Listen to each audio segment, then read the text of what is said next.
Ya, jadi Bapak Ibu, saudara-saudara sekalian, sekali lagi selamat malam, Shalom.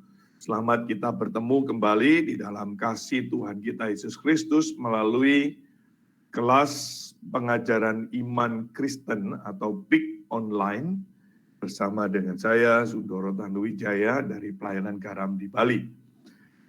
Bapak Ibu, saudara-saudara sekalian, malam hari ini kita akan melihat satu sosok ya, pelajaran dari Nabi Hosea.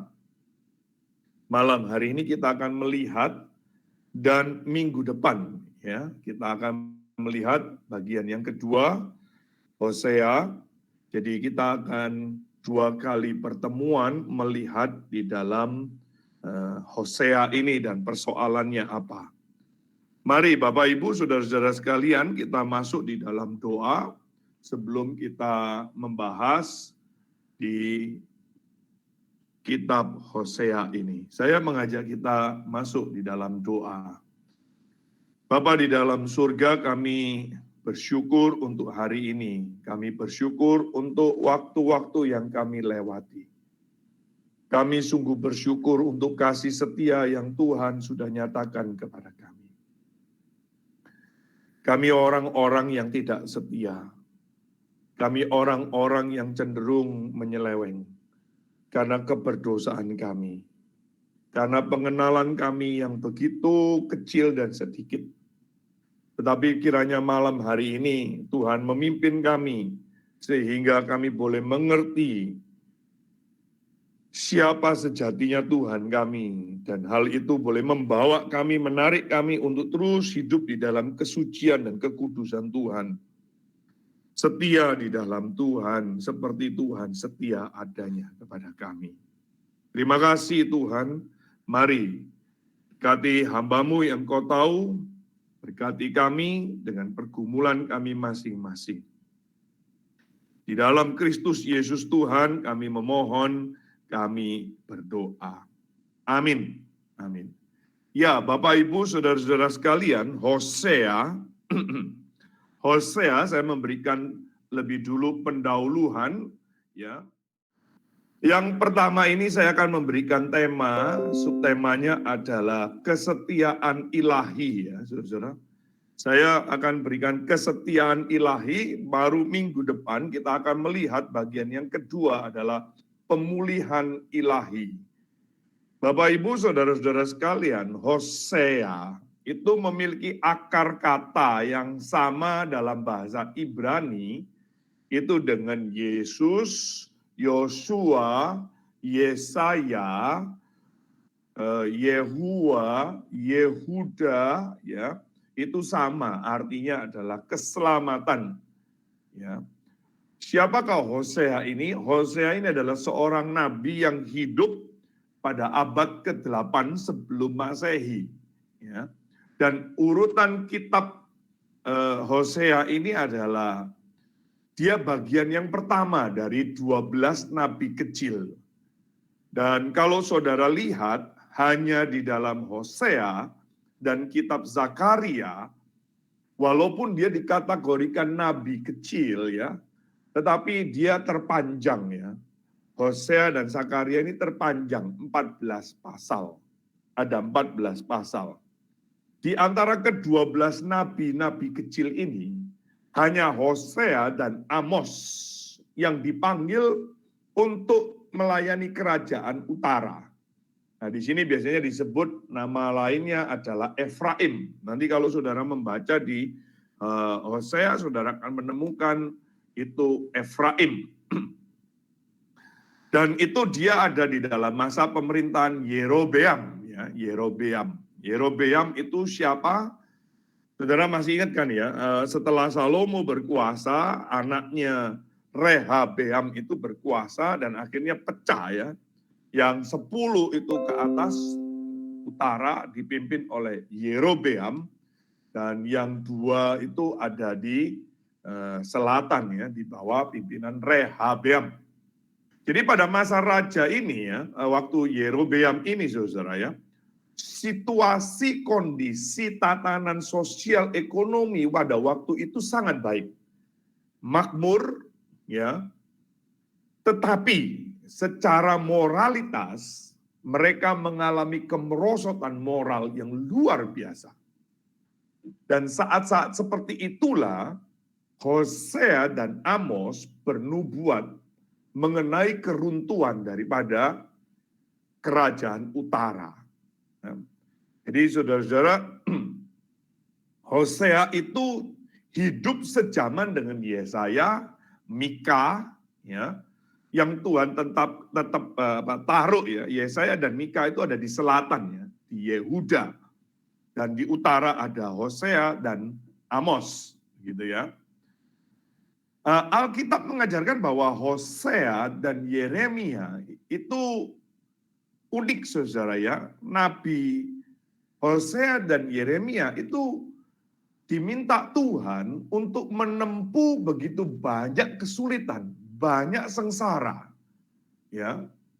Bahkan secara batin itu sangat-sangat menderita, saudara ya. Nanti kita akan pikirkan sama-sama, kita akan bahas ya. Bagaimana penderitaannya Hosea itu ya. Kesulitan-kesulitan yang saudara dan saya tidak bisa membayangkan begitu ya. Dan kalau Tuhan pimpin nanti kita akan juga bahas mengenai Yeremia. Nah, kesulitan apa? Mereka itu saudara ya, contoh kehidupan pribadinya itu dipakai contoh oleh Tuhan, begitu ya. Dan selain itu, mereka secara pribadi juga menyaksikan bagaimana kesusahan atau kehancuran orang Israel itu tatkala mereka itu sudah berkhotbah, mereka sudah memperingati, sudah memberikan warning, sudah memberikan nubuatan, lalu mereka itu minta untuk umat Tuhan bertobat, tetapi itu sepertinya tidak ada hasil, saudara. Itu sepertinya sia-sia, saudara. Jadi inilah Hosea dan latar belakangnya ya, saudara ya. Dan ini perlu kita juga belajar, saudara ya. Nah, saya akan membagi menjadi dua ya, saudara. Secara struktur itu akan ada dua bagian ya. Bagian yang pertama itu adalah pasal 1 sampai pasal yang ketiga. Bagian yang kedua adalah pasal 4 sampai pasal ke-14. Nah, bagian pertama pasal 1 sampai pasal 3 ini membicarakan tentang kehidupan pernikahan Hosea yang adalah gambaran dari ketidaksetiaan, penyelewengan, pengkhianatan, penolakan orang Israel kepada Tuhan. Tetapi juga ada pemulihan bagi orang Israel. Maka itu sebabnya saya memberikan tema kecilnya adalah tema yang bagian pertama ini adalah kesetiaan ilahi. Memang nanti di dalam pasal 4 sampai 14 juga itu mau menggambarkan kesetiaan Tuhan, tetapi fokus utamanya itu adalah problem-problemnya nanti di bagian yang kedua itu. Nah, saudara-saudara, itu kalau nanti kita lihat di bagian pertama ini, dimulai dengan Tuhan menyuruh Hosea menikah dengan Gomer. Siapa itu Gomer? Seorang wanita yang Tuhan itu tahu bahwa wanita ini tidak setia. Ya. Dan saudara-saudara disuruh menikah dengan wanita ini, Hosea itu. Lalu mereka melahirkan dari Gomer ini, lahirlah 3 orang anak. Ya. 3 orang anak ini pun saudara, namanya itu Tuhan sudah menentukan. Dan Tuhan yang mengungkapkan itu sebagai pesan, message bagi orang Israel. Nanti kita akan lihat 3 anak ini. Melalui Hosea, Allah itu memberikan kepada umatnya kesempatan juga untuk bertobat. Tuhan itu kalau saudara lihat di dalam Alkitab, adalah Tuhan yang selalu ingin umatnya kembali. Tuhan yang selalu mau agar kita itu bertobat. Tidak binasa, kita bertobat. Tidak mau terus di dalam kejahatan, tidak mau terus di dalam ketidaksetiaan. Dan Tuhan setia itu, saudara. Walaupun mereka menolak, walaupun mereka itu tidak mau menerima Tuhan, ya orang Israel, Tapi kasih Allah Israel itu tidak pernah berubah, saudara. Dia tidak pernah berubah. Dia terus, dan kalau saudara lihat dari mulai perjanjian lama, itu sampai hari ini kita melihat kasih setia Tuhan itu luar biasa. Janjinya itu tidak pernah tidak ditepati. Nah ini saudara-saudara bagian yang pertama. Dan di bagian akhir nanti di pasal yang ketiga, itu saudara-saudara, nanti saudara bisa buka lah ya, saudara bisa buka, itu Gomer, itu sudah meninggalkan Hosea, ya, tapi diterima lagi, ditebus lagi saudara, oleh Hosea. Dan dia ditebus karena dia menjadi budak daripada orang lain. Dan setelah Gomer itu ditebus, saudara, ada masa pencobaan bagi Gomer, di mana Hosea itu tidak melakukan hubungan suami istri kepada Gomer. Ya. Nah ini adalah lambang di mana masa orang Israel itu tidak akan memiliki raja sebenarnya, tidak memiliki raja, dibiarkan oleh Tuhan gitu ya. Nah saudara, dan mereka tidak memiliki siapa yang akan menjadi pemimpin di dalam ibadah-ibadahnya. Nanti saudara-saudara kita akan lihat ya. Sesudah masa itu Israel baru saudara sadar dan mereka kembali mencari Tuhan. Ini bagian yang pertama, pasal yang pertama sampai pasal yang ketiga, sebentar kita akan lihat. Lalu ada bagian yang kedua saudara di dalam kitab Hosea, yaitu pasal yang keempat sampai pasal yang ke-14. Ini menjelaskan tentang Hosea menguraikan saudara ya, menguraikan ketidaksetiaan. Ya. Bagaimana orang Israel itu menolak Tuhan dan tidak setia, menyeleweng, mengkhianat. Tetapi juga ada pemulihan yang Tuhan kerjakan. Nah uniknya di dalam pasal 4 sampai pasal 14 itu, ini keluarganya Hosea tidak ada lagi, saudara. Tidak ada lagi. Tidak disinggung lagi, saudara.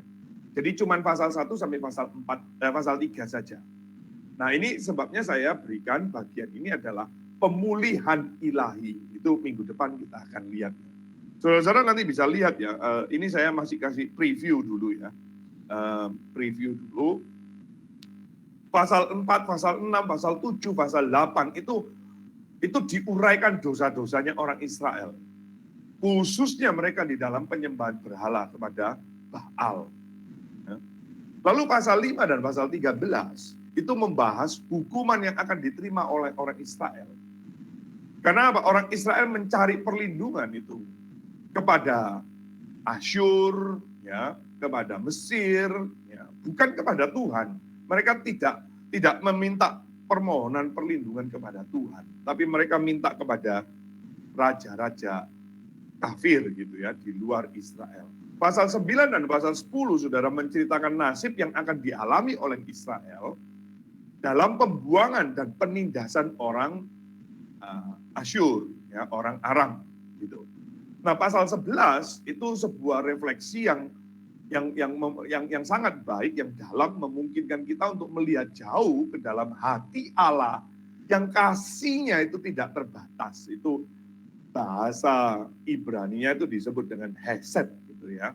Hesed ini menjadi satu tema yang luar biasa di dalam Alkitab begitu ya. Nah, nanti kita akan singgung dan bersinggungan akan hal ini. Di dalam pasal 12 Hosea membahas mengenai Israel yang seharusnya melihat, belajar dari sejarah, hingga tidak mengulangi dosa-dosa yang juga pernah dilakukan oleh nenek moyangnya. Mereka lupa berterima kasih. Mereka di tengah-tengah seluruh teguran dan hukuman yang dinubuatkan itu, mereka tidak melihat masa lalu sehingga akhirnya menimpalah hukuman-hukuman yang terjadi, yang digambarkan, yang dinubuatkan di masa-masa lalu oleh Tuhan melalui nenek moyang mereka. Dan nanti pasal 14, saudara akan menemukan untuk satu seruan, satu ajaan, satu undangan untuk bertobat. Dengan demikian, saudara, tema besarnya daripada Hosea itu ya. Tema besarnya itu cuman ya 2 tema ini saudara-saudara ya. Sebetulnya kalau kita mau rangkumkan dan kita PA kita bisa selesai malam hari ini ya ini aja saudara ya. Tema besarnya adalah ketidaksetiaan manusia dan kesetiaan Tuhan yang ilahi itu saudara. Ini 2 tema ini yang sebetulnya inti lah ya, kata kuncinya.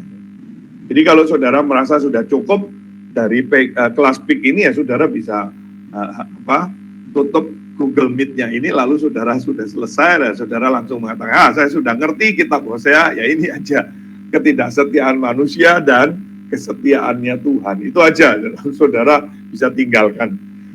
Ya saudara-saudara itu tidak sesederhana itu. Jadi mari kita masuk di dalam materi ya, saya mengajak kita masuk di dalam materi.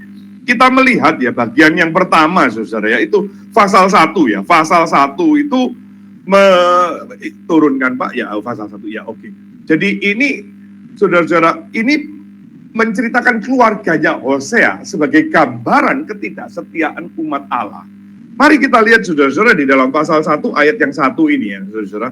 Kita lihat ya di dalam ayat 1 ya, firman Tuhan yang datang kepada Hosea bin Beeri pada zaman Uzia, Yotam, Ahaz, dan Hizkia, raja-raja Yehuda, dan pada zaman Yerobeam bin Yoas, raja Israel. Nah, saudara-saudara lihat ya, firman Tuhan yang datang kepada Hosea bin Beeri. Ini mau bicara bahwa tulisan roman ini, tulisan Hosea ini, kisah Hosea ini bukan romantika yang kosong, bukan cerita fiktif. Bukan cerita atau novel-novel yang ya bak sinetron ataupun cerita-cerita sinetronnya daripada drakor gitu ya. Tidak saudara, ini fakta sejarah ya, ini fakta sejarah. Firman Tuhan datang kepada siapa? Hambanya, nabinya Hosea. Hosea itu siapa? Bin Beeri, jadi anaknya Beeri. Jadi ini benar-benar terjadi saudara ya, di dalam wadah sejarah. Lalu disebutkan pada zamannya Uzia, Yotam, Ahaz, Hizkia, ya, ini raja-raja Yehuda, lalu Yerobeam, rajanya Israel. Maka saudara-saudara, dari sini yang kita pelajari ini bukan kisah romantis yang kosong ya, yang sia-sia, yang penuh dengan settingan, yang penuh drama dari idealisme tertentu, itu tidak saudara ya. Ini fakta sejarah, ini kehidupan real, dialami langsung, dialami juga sendiri oleh Hosea.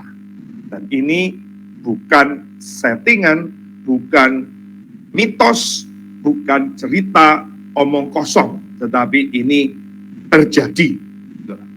Lalu kita maju saudara di bagian yang kedua, pasal yang pertama ini, ayat yang kedua dan ketiga, saudara perhatikan di situ ya. Ketika Tuhan mulai berbicara dengan perantaraan Hosea, berfirmanlah ia kepada Hosea, ya, pergilah, kawinilah seorang perempuan sundal, dan peranakkanlah anak-anak sundal, karena negeri ini bersundal hebat dengan membelakangi Tuhan. Maka pergilah ia dan mengawini Gomer binti Diblaim. Lalu mengandunglah perempuan itu dan melahirkan baginya seorang anak laki-laki. Saudara-saudara, bagian ini memunculkan banyak sekali kebingungan. Bagian ini memunculkan banyak kritik, saudara. Apa yang dibingungkan, dipersoalkan, dikritik?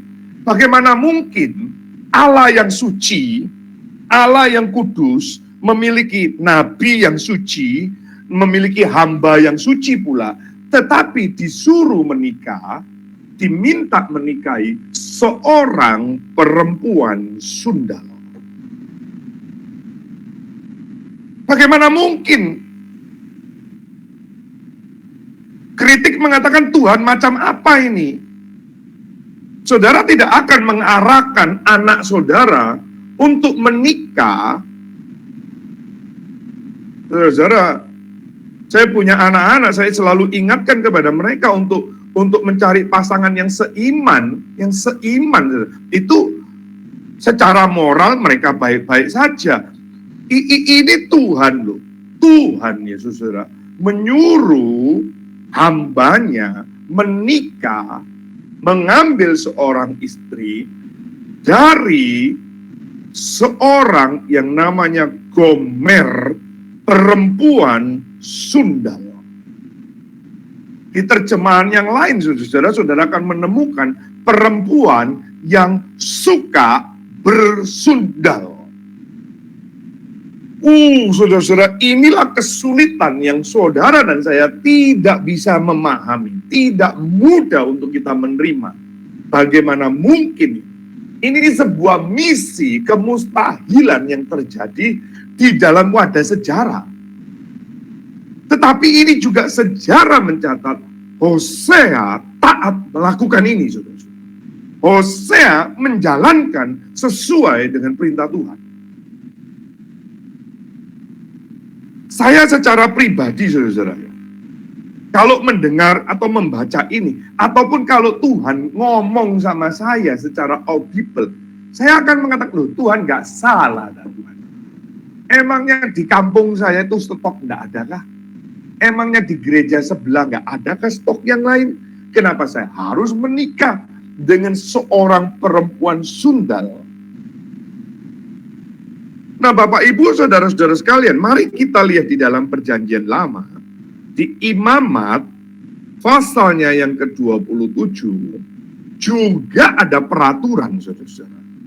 Imamat 21, mari kita membukanya. Imamat 21, ayat yang ke-7, saudara-saudara. Perhatikan ini aturan yang Tuhan sendiri buat, saudara-saudara ya. Imamat 21 ayat yang ke-7, demikian bunyi firman Tuhan. Janganlah mereka mengambil seorang perempuan yang sudah dirusak kesuciannya, atau seorang perempuan yang telah diceraikan oleh suaminya, karena imam itu kudus bagi Allahnya. Jelas, saudara-saudara ya. Harus kudus dan tidak boleh menikah dengan orang yang tidak suci. Jelas kan? Apakah ini Tuhan pelin-pelan? Tidak, saudara-saudara, tunggu dulu. Kalau saudara baca teliti, ini posisinya adalah imam, priest. Sedangkan Hosea itu nabi, prophet. Jadi ada sanggahan yang lain, saudara-saudara, di dalam studi PL ini, bahwa ini tidak berlaku bagi seorang nabi. Tetapi tidak mungkin juga, saudara-saudara, seorang pemimpin umat, seorang nabi, jadi tidak mungkin, saudara, mempunyai istri yang tidak suci, tidak kudus, begitu ya. Jadi tetap kritik ini, saudara, sangat sulit dipahami. Pengertian ini, arahan ini sangat sulit, saudara, sangat sulit dipahami. Maka saudara dan saya tidak ada pilihan yang lain. Tidak ada pilihan yang lain memahami kisah Hosea ini mengambil istri seorang Gomer, perempuan sundal, perempuan yang suka bersundal itu ya secara harafiah, saudara, ini benar-benar diperintahkan oleh Tuhan dan dia menikah dengan perempuan yang suka bersundal itu. Ini pengalaman yang juga dipakai oleh Tuhan untuk pribadi Hosea itu. Bapak, Ibu, saudara-saudara sekalian, ini gambaran ketidakmustahilan yang terjadi di dalam hidup Hosea. Tetapi Alkitab kita mengajarkan apa yang mustahil bagi manusia, tidak demikian bagi Allah.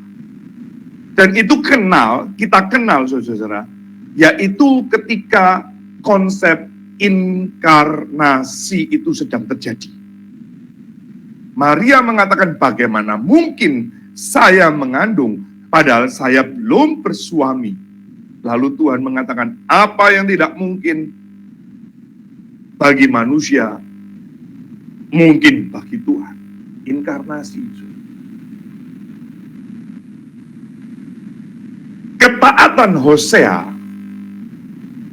itu juga sebuah misi ketidakmustahilan yang mau digambarkan kepada kita.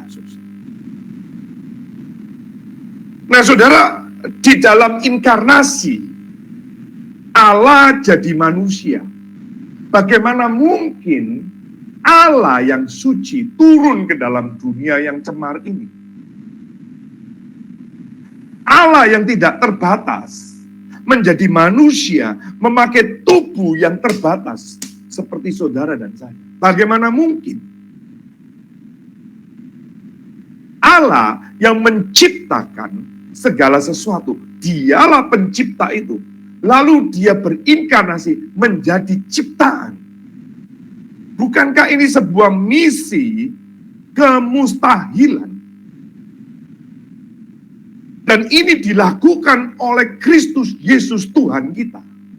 Dan dia jalankan itu taat sampai mati. Sampai mati. Inilah gambaran daripada Kristus, saudara. Bagaimana mungkin? Tetapi karena kasihnya, saudara, kasihnya itu. Nanti kita akan melihat hesed itu, saudara. Itu kasih setia Tuhan, kasih karunia Tuhan, kesetiaannya Tuhan. Itu memiliki makna yang luar biasa banyaknya, saudara. Dari satu kata hesed itu, saudara. Dan bagaimana itu bisa terjadi, bagaimana itu mungkin terjadi. Itu terjadi di dalam pribadi Kristus, Bapak Ibu, saudara-saudara sekalian. Dan dia lakukan itu untuk menyatakan kasihnya kepada engkau dan aku. Saudara-saudara, di dalam kehidupan kita saat ini juga ada banyak hal yang kita itu kadang-kadang sulit memahami realita yang sedang kita hadapi. Ada orang itu yang mengalami kesulitan bertubi-tubi, terus bertubi-tubi. Ada orang yang mempunyai anak, dia sudah anaknya, minta maaf, berkebutuhan khusus, keluar masuk rumah sakit terus, baru pulang rumah sakit, masuk lagi rumah sakit, baru pulang rumah sakit, masuk lagi. Saudara-saudara, kalau saudara mengalami situasi seperti ini, saudara akan tergoncang dan saudara akan mulai bertanya, what's wrong with me? What's wrong with you, God? Sulit, saudara. Mari kita belajar, saudara, bahwa di dalam kedaulatannya, Allah itu memakai segala sesuatu untuk mendatangkan kebaikan bagi kita umatnya yang mengasihi dia sesuai dengan rencananya yang kekal itu. Mari kita belajar itu. Tetap taat, tetap tunduk, tetap setia dengan pimpinan Tuhan. Ini tidak mudah, saudara. Ini tidak mudah. Tetapi kalau saudara lihat di dalam Alkitab, ini juga yang dialami oleh Abraham, Bapak Abraham. Dia disuruh keluar, dia akan jadi satu bangsa. Sampai 10 tahun ya enggak punya, anak satu pun enggak punya loh. Gimana? Setelah lewat 25 tahun baru punya anak satu. Tapi gimana janji Tuhan katanya mempunyai keturunan seperti pasir di pantai sana, di laut, bintang-bintang seperti di langit. Gimana? Oh, ini baru setelah 25 tahun kemudian dan punya satu tok. Satu pun terus diminta sama Tuhan. Gimana sih Tuhan ini ya? Gak ngerti saya pikirannya Tuhan. Memang saudara, pikirannya dia tak terselami. Rencananya itu indah, kekal. Siapa pikiran manusia ini yang bisa mengerti pikiran Tuhan? Gak mungkin. Saudara akan menemukan Yakob juga begitu. Yusuf juga begitu. Musa juga begitu. Saudara akan menemukan lagi nanti Yefta lah, Yeremia lah, Yehezkiel lah, para rasul lainnya.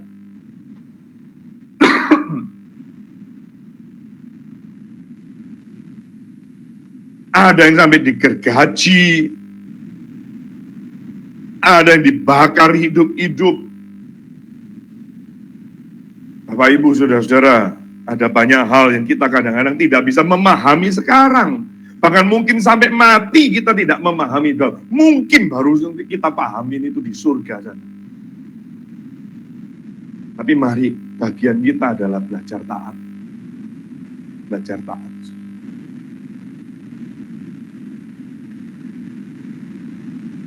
Udah gampang, saudara. Kita ada sempat diskusi pendek mengenai perceraian. Itu satu hal yang tidak mudah. Tidak mudah keputusan itu.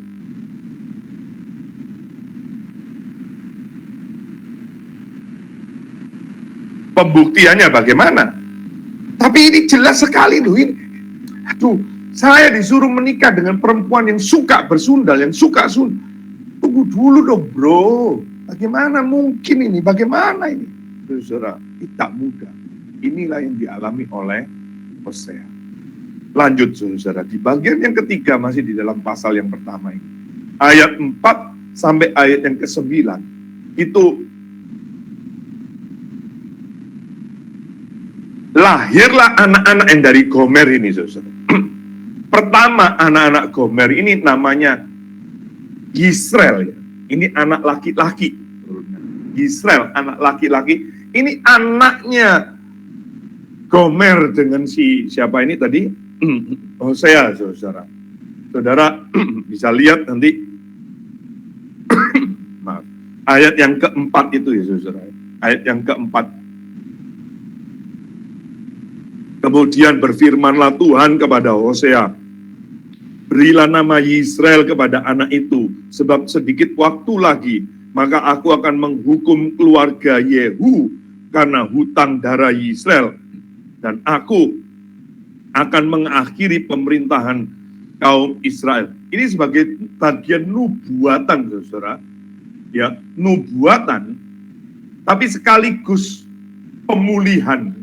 Nubuatan tentang hukuman terhadap keluarga Yehu. Nah, saudara lihat di dalam 2 Raja-Raja pasal 9, Yehu dipakai oleh Tuhan untuk membunuh Isabel itu, saudara. Isabel itu pernah menyuruh Ahab, suaminya, nyerobot itu kebun anggurnya Nabot.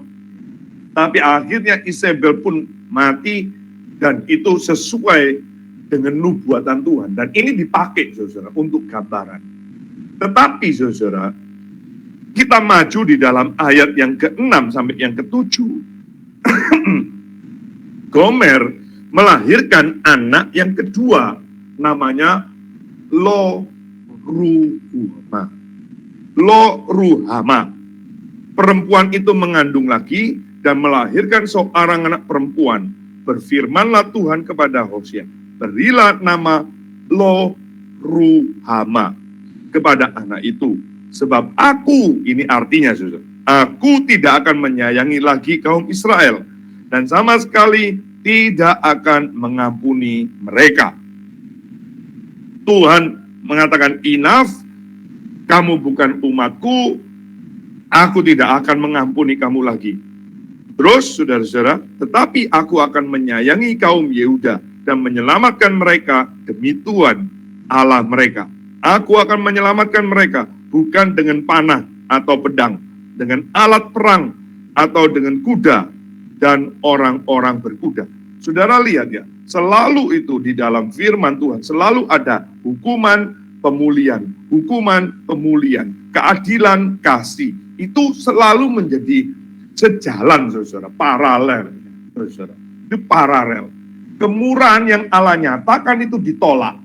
Israel itu berubah setia. Mereka berkhianat kepada Tuhan. Tapi Tuhan itu tetap masih mau memulihkan, mau menyelamatkan, saudara. Ya. Dan nanti kalau saudara lihat ya di dalam ayat-ayat yang lain, itu mereka bergantung kepada Mesir, saudara. Bergantung kepada Mesir.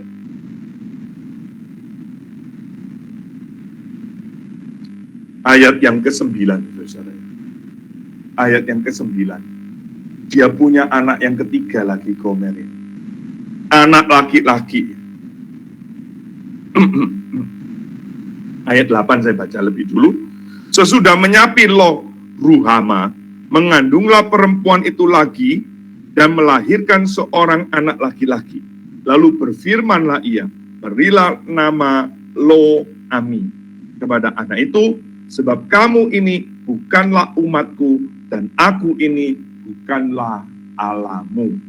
Saudara-saudara, sepertinya dan ini diyakini oleh para scholar PL bahwa ini, dengar kalimat ini saudara, ini bukan anak kandungnya Hosea, tetapi ini hasil perselingkuhan, perjinahan Gomer, sehingga ini melahirkan seorang anak laki-laki, dan Tuhan menamakan dia Lo Ami. Artinya apa? Kamu ini bukan umatku, kamu ini bukan milikku, kamu ini bukan anak-anakku, dan aku ini bukanlah Allah. Nah saudara-saudara, argumentasi ini diperkuat. Saudara lihat di dalam pasal 2, ayat 1 dan ayat 1 sampai ke 3. Saya bacakan ya, pasal 2 Hosea, ayat 1 sampai ke 3. Dikatakan, adukanlah ibumu, adukanlah, sebab dia bukan istriku, dan aku ini bukan suaminya. Biarlah dijauhkannya sundalnya dari mukanya, dan jinanya dari antara buah dadanya, supaya jangan aku menanggalkan pakaiannya sampai dia telanjang, dan membiarkan dia seperti pada hari dia dilahirkan, membuat dia seperti padang gurun, dan membuat dia seperti tanah kering, lalu membiarkan dia mati kehausan. Tentang anak-anaknya, aku tidak menyayangi mereka, sebab mereka adalah anak-anak sundal. Saudara-saudara, bayangin saudara, ini juga dipakai gambaran bagaimana orang Israel itu serong, menyeleweng, berzina, selingkuh, mengkhianati kasih Tuhan, saudara. Dan ini yang dialami oleh Hosea, bagaimana perasaan batin daripada Nabi Hosea itu, saudara. Melihat anak yang bukan hasil dari pernikahannya dia, hasil hubungannya dia dengan istrinya. Tapi melihat anak ini adalah anak haram ini. Tapi inilah Hosea, saudara. Inilah fakta sejarah. Ini yang dicatat oleh Tuhan, saudara. Ini merupakan bentuk hubungan Israel yang sudah menyeleweng dari kovenannya Allah. Dia mencari kovenan-kovenan yang lain. Mereka beralih dan mereka tidak setia. Bapak Ibu, saudara-saudara sekalian, saya harap saudara-saudara mulai menangkap bagaimana kesulitan yang dialami oleh Hosea ini. Tetapi saudara-saudara, saya harus berkata, bukankah ini juga merupakan relasi kita? Bukankah ini juga gambaran relasi kita, orang Kristen, dengan Tuhan kita selama ini? Tuhan sudah berkenan menyatakan kasih-Nya kepada kita. Tapi kita justru sering menyeleweng. Kita masih sering melakukan dosa.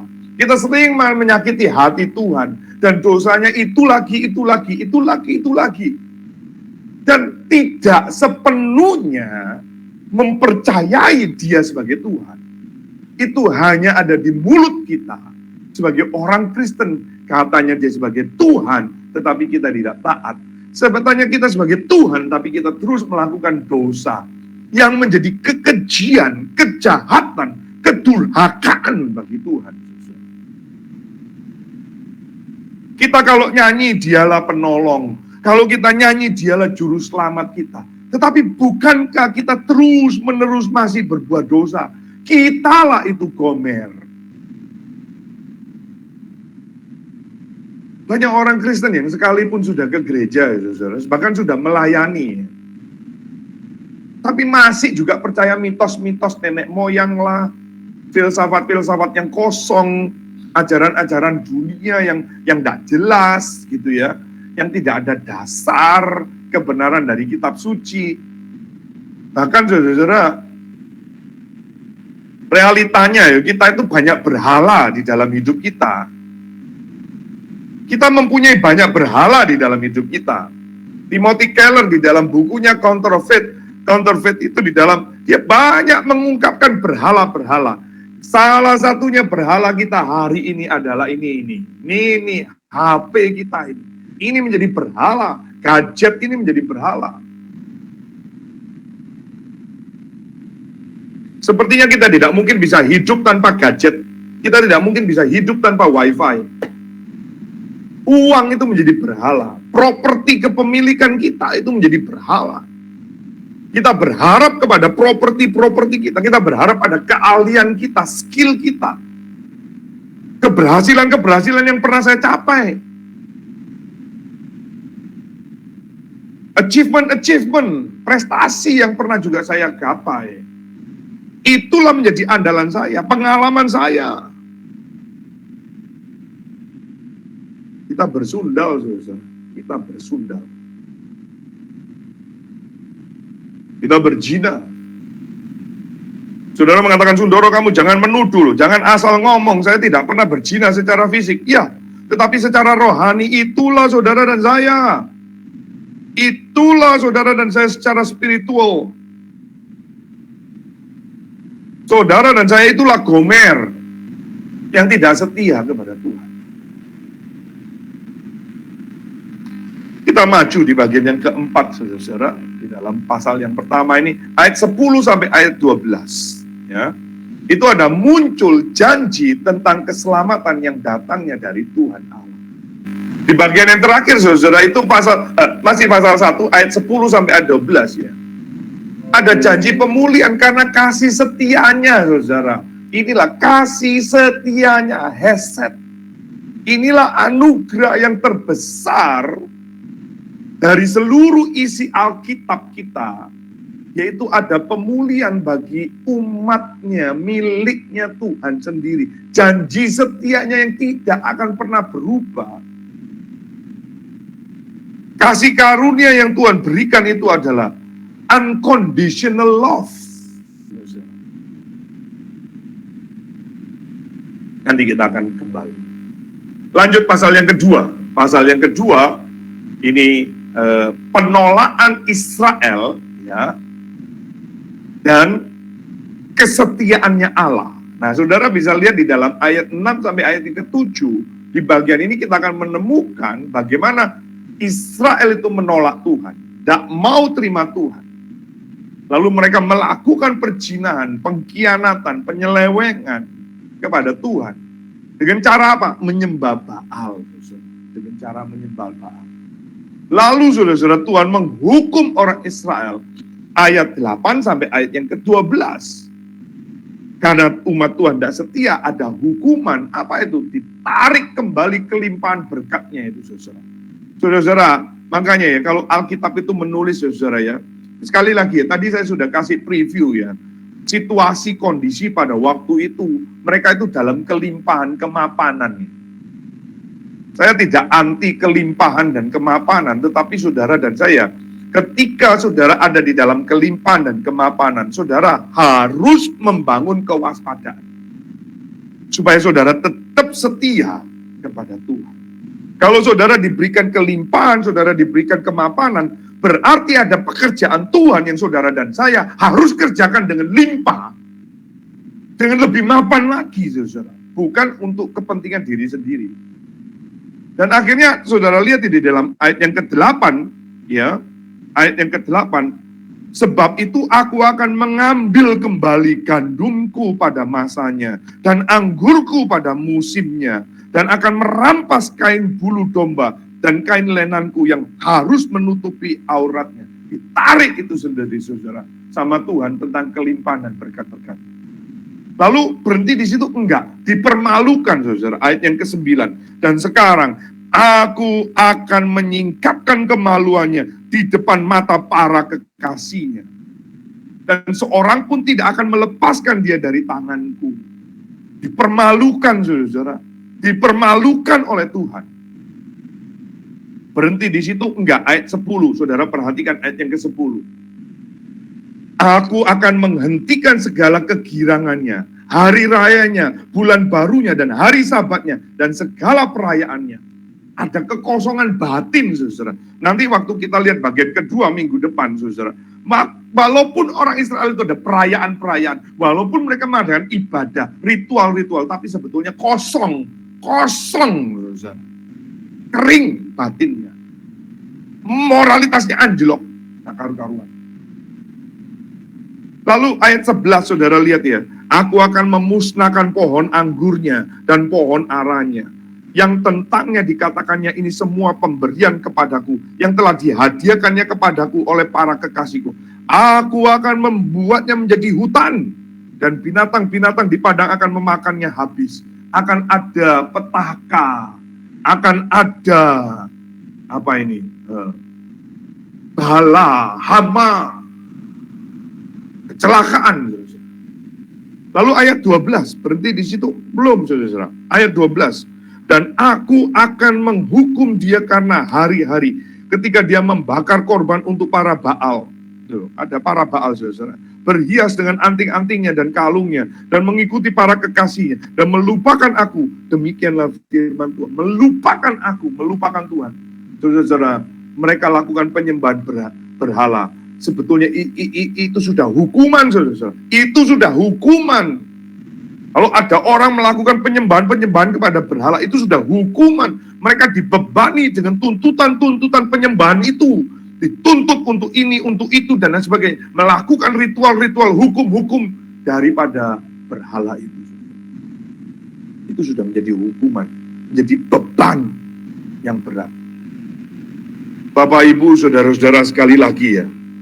Saudara-saudara, pasal 2 ayat 7 dikatakan, tetapi dia tidak insaf, bahwa akulah yang memberi kepadanya gandum, anggur, dan minyak, dan yang memperbanyak bagi dia perak dan emas yang dibuat mereka menjadi patung Baal.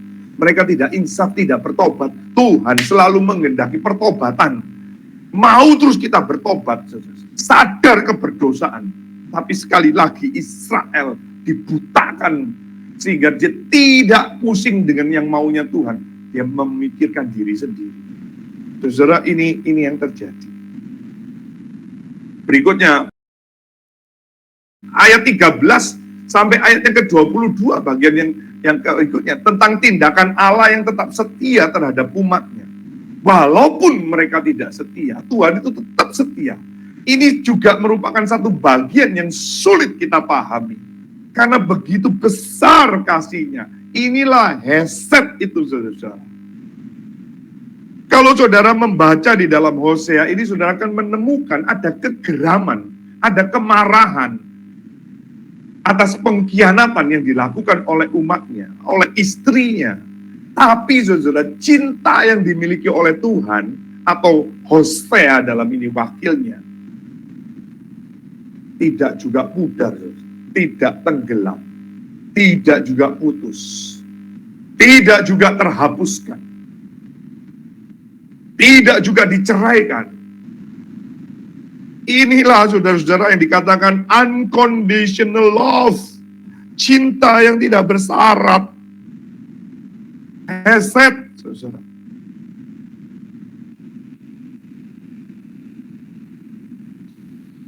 Saudara-saudara, kalau saya merenungkan dan memikirkan ini, oh betapa besar kasih Tuhan itu kepada umatnya, kepada kita ini.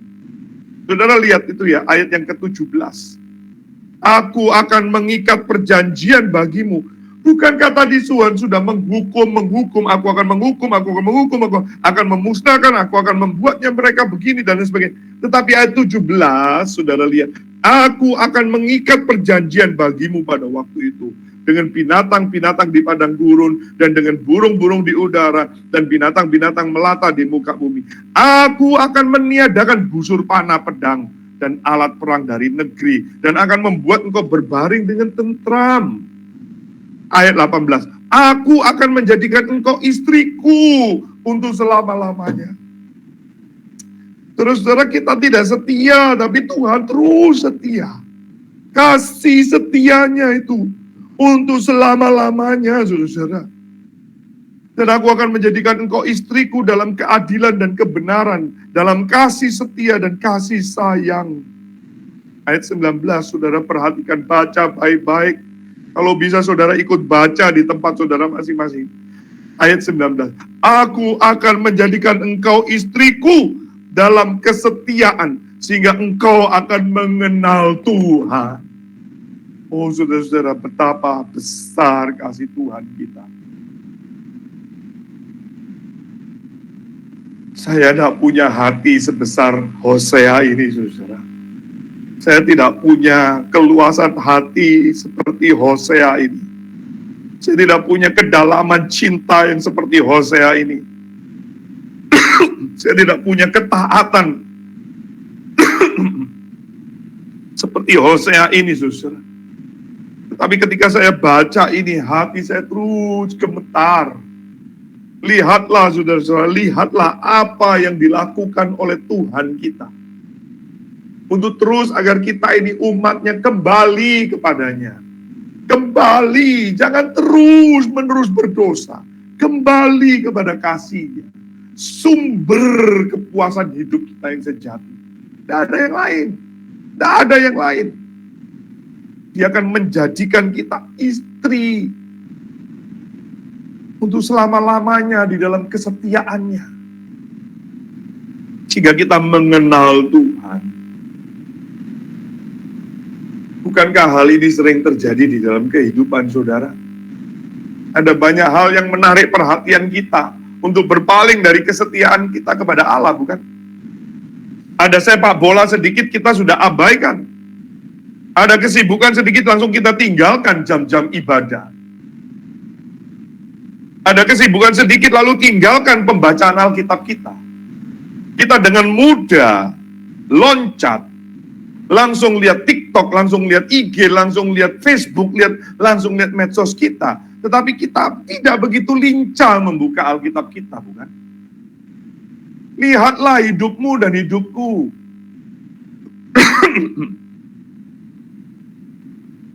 Dan kalau saudara mengalami penghukuman Tuhan yang tadi sudah saya sebutkan itu ya, saudara pakailah itu untuk berefleksi. Mungkin saya kurang setia. Segeralah berbalik dan bertobat. Ketika kita melakukan perbuatan dosa, itu sebetulnya memutuskan hubungan kita dengan Allah. Itu melanggar komitmen kita dengan dirinya itu. Yesaya nanti mencatat di pasal 56 53, dosamu itu yang memisahkan aku. Dosamu itu yang membuat aku tidak mendengar doa-doa. Saudara, setiap perbuatan dosa itu akan kita pertanggungjawabkan di hadapan Tuhan. Kecuali saudara memohon pengampunan dan belas kasihannya, hesed, kasih setianya. Saudara akan terhindar dari penghakiman kekal. Dia adalah Allah yang setia dengan perjanjian. Dia ingin saudara dan saya kembali kepadanya. Dia tidak ingin kita binasa, tetapi ingin kita pulih dan kembali mesra dengan dirinya. Kapan saudara terakhir berdoa? Kapan saudara terakhir membaca Alkitab? Kapan saudara terakhir melakukan pendalaman Alkitab secara pribadi? Kapan? Sampai kapan engkau memalingkan Tuhan dengan kesibukan-kesibukanmu? Saudara, perlu kita ingat ya, ketidaksetiaan rohani dan fisik itu memiliki relasi, saudara ya. Saudara-saudara, sekarang saya kaitkan ya, ketidaksetiaan spiritual unfaithfulness itu related, saudara, paralel dengan apa? Fisik kita itu, saudara. Ini punya paralel, saudara. Jadi, saudara, Alkitab itu mengajarkan bahwa ada perjinahan rohani, ada perjinahan fisik. Itu memiliki kesamaan banyak hal. Keduanya juga sama-sama bahaya, saudara. Dan apa yang dilakukan oleh umat Tuhan, itu merupakan perjinahan rohani. Seperti Gomer melakukan perjinahan fisik terhadap Hosea. Nah, mari kita lihat ya, saudara ya. Bagian-bagian ini satu persatu paralel ini. Bagian yang ini untuk penutupnya, saudara. Supaya saudara dan saya itu menjaga juga secara fisik kekudusan hidup kita. Kaitannya apa? Hubungannya apa? Paralelismenya apa? Yang pertama, saudara ya, antara rohani dan fisik itu, saudara, keduanya itu perjinahan ini bertentangan dengan hukum Allah. Baik itu perjinahan rohani, baik itu perjinahan fisik, dua-duanya bertentangan dengan hukum Allah. Nah, kalau sudah bertentangan dengan hukum Allah, jelas jangan engkau lakukan, jangan kita kerjakan, jangan kita lakukan dalam tindakan kita. Karena ini berlawanan dengan hukumnya Tuhan. Yang kedua, saudara ya, apakah itu perjinahan rohani, apakah itu perjinahan fisik, sama-sama ya saudara. Dimulai dari kekecewaan, rasa kecewa, rasa tidak puas. Apakah itu secara realitanya atau bayangan atau imajinasinya, saudara? Lalu itu, saudara, ya, saudara jangan dipikir kalau bayangan itu belum nyata. Enggak, nyata. Makanya Tuhan mengatakan, siapa yang mengingini dalam hatinya, itu sudah berzina, sudah berdosa. Jadi jangan pikir, oh saya cuma bayangan kok, saya cuma berfantasi saja. Hati-hati itu saudara-saudara, hati-hati dengan fantasi kita ini. Itu adalah bentuk realita juga, saudara. Dan itu dosa di hadapan Tuhan. Maka kalau saudara kecewa, cepat mintalah Tuhan itu membalut luka-luka hati kekecewaan saudara. Kalau saudara tidak puas, cepatlah minta Tuhan datang kepada Tuhan, karena hanya Tuhan saja yang bisa memuaskan hatimu dan hatiku. Saudara mau puaskan dengan HP, saudara tidak akan pernah puas dengan HP. Saudara akan puaskan dengan apa segala materi yang sementara. Tidak, karena di dalam hatimu ada aspek kekekalan yang tidak mungkin bisa dipuaskan dengan hal-hal yang fana, yang sementara ini. Tidak mungkin. Kecuali Tuhan. Makanya Pemasmur mengatakan, tiada yang lain yang kuingini kecuali Engkau Tuhan. Hanya Engkaulah pusakaku, tidak ada yang lain. Hanya Engkau. Hanya Engkau. Yang ketiga, saudara, keduanya ini, baik perjinahan fisik maupun perjinahan rohani, itu ya saudara, biasanya dimulai dengan mengalihkan kasih sayang dari satu objek pengabdian ya, kepada objek yang lain. Jadi saudara mulai nggak fair, saudara mulai menaruh kasih kepada objek yang lain. Hati-hati, saudara. Nah, bagian yang keempat berikutnya, itu proses, saudara. Itu berproses. Ya, itu tidak akan terjadi dalam 1 malam, 2 malam, 1 minggu, tidak. Tetapi itu berproses, saudara. Cuman awalnya dari peralihan satu objek, tetapi akhirnya itu berproses, saudara. Berproses. Berkembang. Bertumbuh kembang. Ujung-ujungnya hancur dirimu. Ujung-ujungnya binasa kita ini.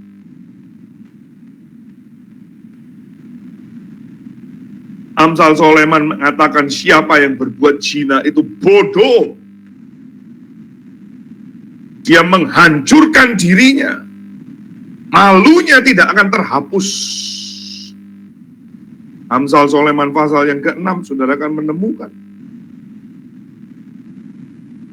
Maka saudara dan saya perlu waspada kan hal ini.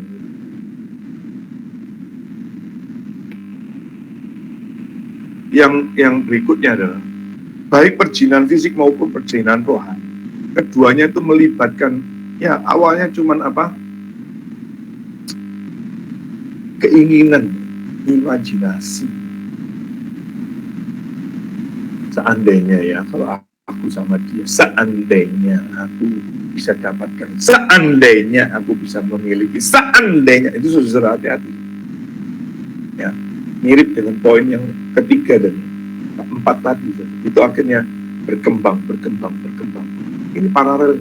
Lalu bahayanya apa, saudara? Bahayanya adalah juga, saudara, ketika saudara itu dengan kesadaran yang penuh melanggar hukum Allah, hati kita akan menjadi keras. Saudara akan terbiasa. Saudara akhirnya lama-lama tidak peka lagi.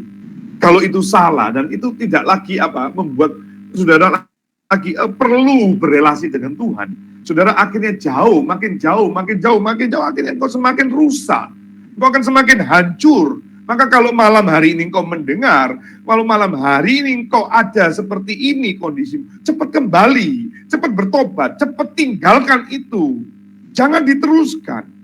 Mintalah anugerah, mintalah heset itu, mintalah kasih setia Tuhan untuk engkau melawan, sehingga engkau ditarik kembali. Perasaan bahwa Tuhan mengecewakan dapat membawa Anda makin jauh dari itu. Perasaan kecewa dan tidak puas itu, saudara, itu biasalah, biasa aja, nggak usah lebay-lebay. Saudara kan juga tidak puas dengan diri sendiri kan? Saudara juga tidak puas kan? Itu normal kok. Kekecewaan, ketidakpuasan itu wajar aja. Saudara punya hati, saudara punya perasaan, saudara punya keinginan, saudara punya desire, ya, saudara punya will gitu, tapi tidak terpenuhi, ya saudara kecewa, saudara marah, saudara upset, is fine, tapi sudah, jangan diikuti, itu normal kok. Itu hanya membuktikan bahwa engkau memang manusiawi, kok hidup, tapi jangan terlalu diikuti. Itu yang kalau bahasa anak-anak sekarang itu lebay gitu loh ya, lebay, nggak usah. Bahayanya apa, saudara? Kalau saudara mengalihkan, menaruh kasih kepada objek yang lain, itu sebagai langkah awal saudara membutakan diri. Pembutaan diri. Nah, saudara akhirnya buta, saudara tidak bisa melihat kebenaran, saudara tidak melihat terang, saudara tidak, ya akhirnya saudara tidak menemukan jalan yang sesuai, akhirnya sudah jatuh di dalam dosa. Nah, proses yang berbahaya seringkali kita tidak selalu menyadari bahwa sampai akhirnya proses itu mempunyai dampak efek yang langsung, baru kita sadar, nah, it's too late. Air mata.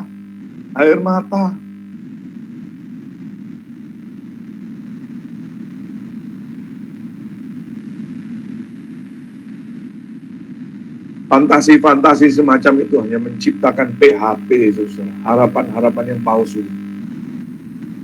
Ayo yang realistis dong. Realistis. Saudara percaya di dalam kedaulatan Allah. Saudara percaya tidak ada yang kebetulan. Saudara percaya bahwa segala sesuatu ada maksud dan tujuan rencana Allah. Realistis dong. Stop membayangkan, berfantasi ria, hadapi realita. Jangan lari. Kalau tidak, saudara hanya mengarah pada kekecewaan.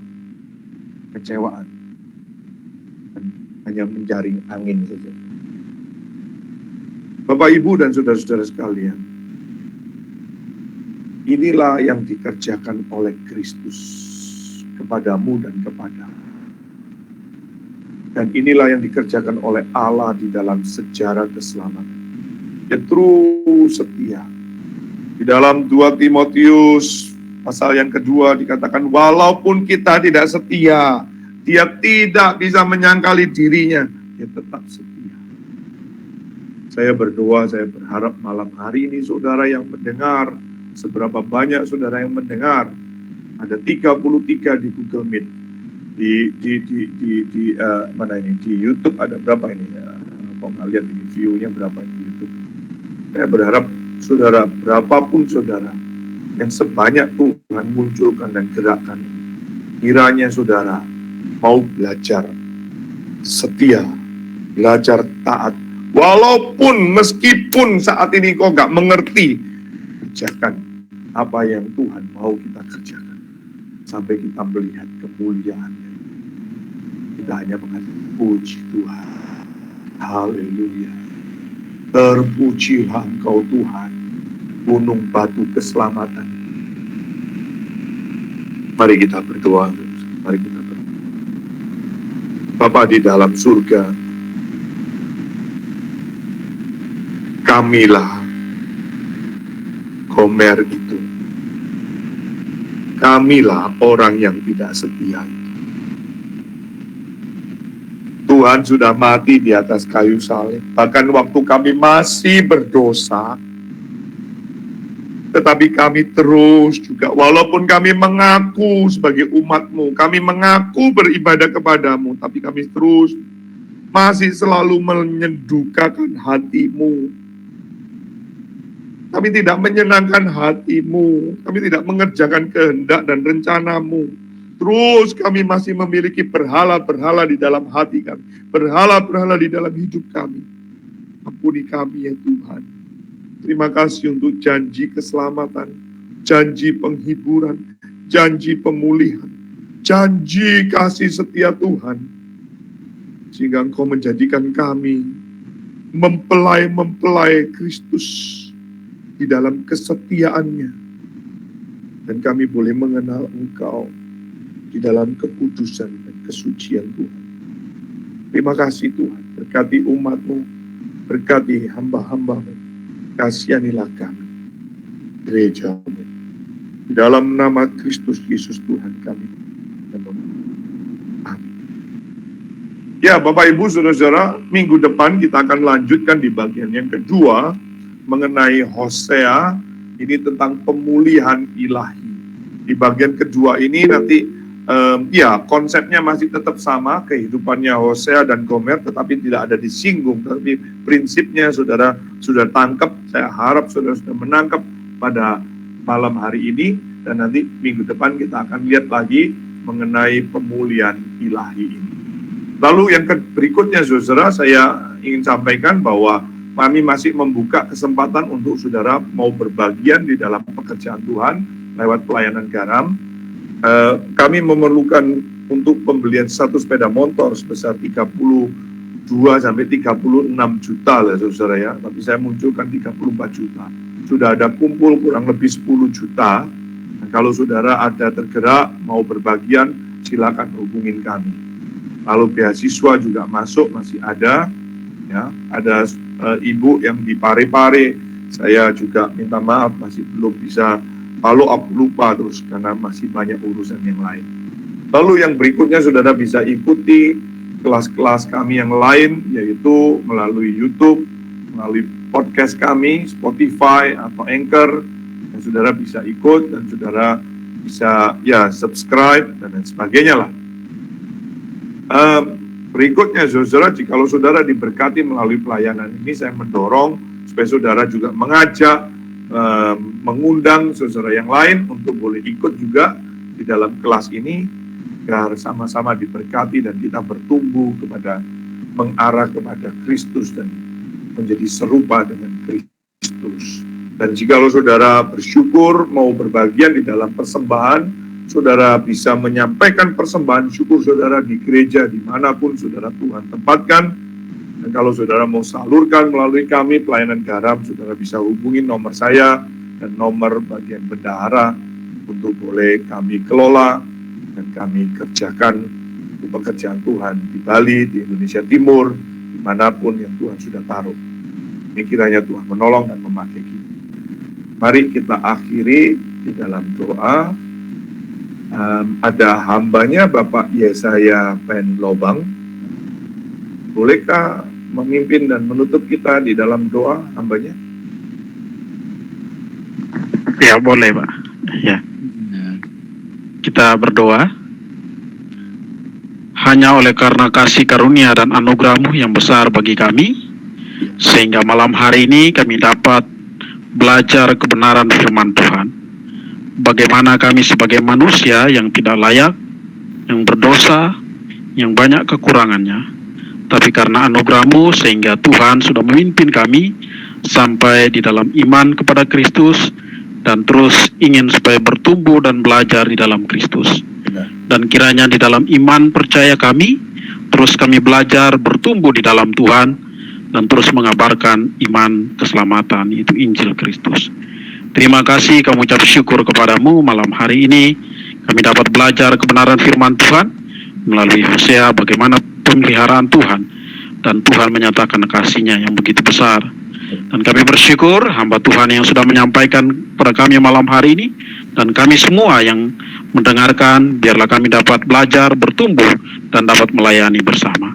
Terima kasih Tuhan, kami ucap syukur dan berdoa. Haleluya. Amin. Amin. Baik.